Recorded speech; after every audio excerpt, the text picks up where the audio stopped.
Assalamualaikum warahmatullahi wabarakatuh. Alhamdulillahirabbil alamin. Nahmaduhu wa nasta'inuhu wa nastaghfiruh. Wa na'udzubillahi min syururi anfusina wa min sayyiati a'malina.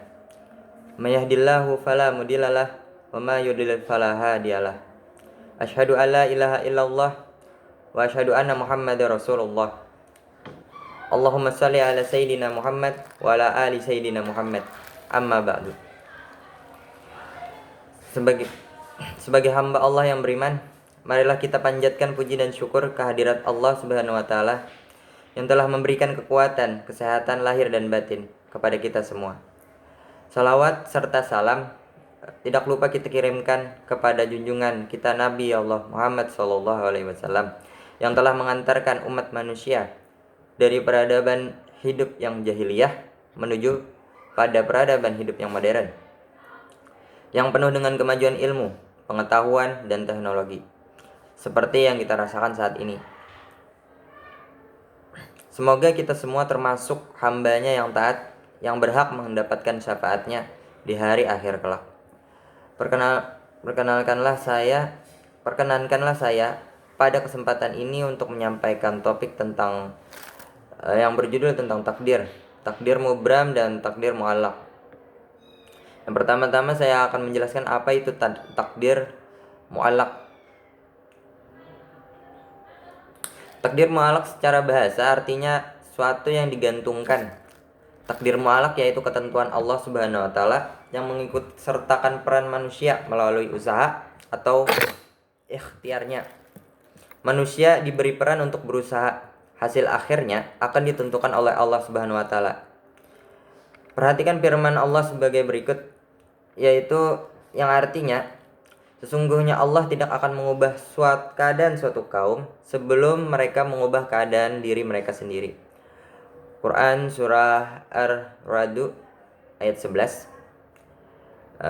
Dan contoh-contoh takdir mu'allaq yang pertama ialah kepandaian seseorang yang ingin pandai, maka mereka harus berusaha untuk meraihnya.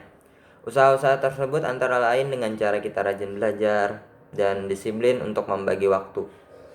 Serta yang kedua tentang kesehatan. Seseorang yang ingin sehat maka harus berusaha dengan cara berolahraga yang teratur, menjaga kebersihan, menjaga gizi dan pola makan. Jika melakukan usaha-usaha tersebut maka tubuh kita akan sehat. Dan yang terakhir adalah kemakmuran. Kemakmuran bisa diraih dengan giat bekerja, kreatif, pantang menyerah, rajin, menabung, dan hemat. Agar seseorang menjadi pandai, sehat, hidup makmur, maka kita harus berusaha meraihnya. Bukannya pasrah menunggu nasib. Tidak mungkin seseorang menjadi pandai kalau malas belajar. Tidak mungkin seseorang menjadi sehat kalau tidak pernah olahraga. Dan tidak mungkin seseorang menjadi kaya kalau malas bekerja. Jadi meskipun Allah Subhanahu wa taala telah menentukan segalanya, manusia tetap harus berusaha mengubah nasibnya. Seseorang yang beriman kepada qada dan qadar akan tercermin dan dalam hidup sehari-hari.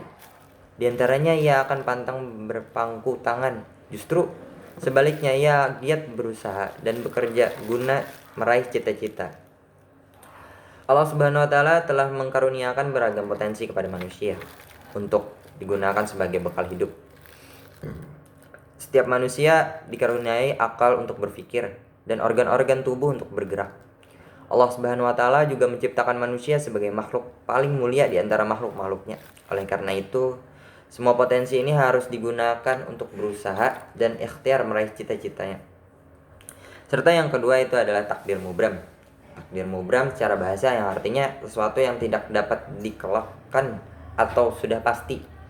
Jadi takdir mubram adalah ketentuan mutlak dari Allah Subhanahu wa taala yang pasti berlaku dan manusia tidak diberi peran untuk mewujudkannya. Contohnya, takdir mubram diantaranya adalah jenis kelamin manusia, panjang atau pendeknya usia manusia, api memiliki sifat panas, bumi yang berbentuk bulat, gaya gravitasi, kejadian kiamat dan sebagainya. Kapan ajal menjemput dan di mana tempatnya semua telah ditentukan oleh Allah Subhanahu wa taala. Jika sudah tiba saat ajal menjemput, Semua orang tidak bisa mengelak, tidak bisa lari, tidak bisa diundur atau dimajukan tentang ajal, karena itu sudah ditakdirkan oleh Allah dan itu hanya Allah yang tahu. Inilah salah satu contoh ketentuan Allah Subhanahu wa taala yang disebut takdir mubram. Jadi dalam firman Allah menyebutkan yang artinya, dan setiap umat manusia mempunyai ajal, batas waktu.